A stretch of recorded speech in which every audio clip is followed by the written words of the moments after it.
Kejaksaan Tinggi Aceh dan Kejaksaan Negeri Banda Aceh merasa keberatan atas keputusan Majelis Hakim yang menetapkan 2 terdakwa kasus korupsi Aceh World Solidarity Cup atau Tsunami Cup menjadi tahanan kota. 2 terdakwa itu adalah Muhammad Zaini atau Bang M selaku pembina pelaksana kegiatan dan Mirza selaku bendahara. Kepala Kejari Banda Aceh, Edi Ermawan melalui Kasih Intel, Muharizal mengatakan, pertimbangan-pertimbangan yang dijadikan alasan sebagai pengalihan tahanan kota sangatlah tidak logis.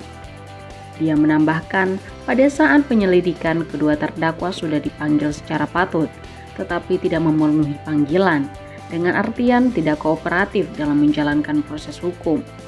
Walau merasa keberatan, pihaknya wajib menjalani ketetapan majelis hakim dan saat ini Kejari telah merealisasikannya.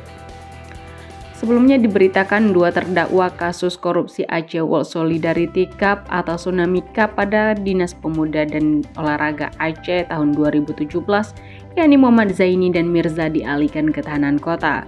Kasipitsus Kejaksaan Negeri Banda Aceh Koharudin menyebutkan, sebelumnya kedua terdakwa ditahan di rutan kelas 2B Kaju Aceh Besar, kemudian dijadikan tahanan kota sesuai perintah majelis hakim.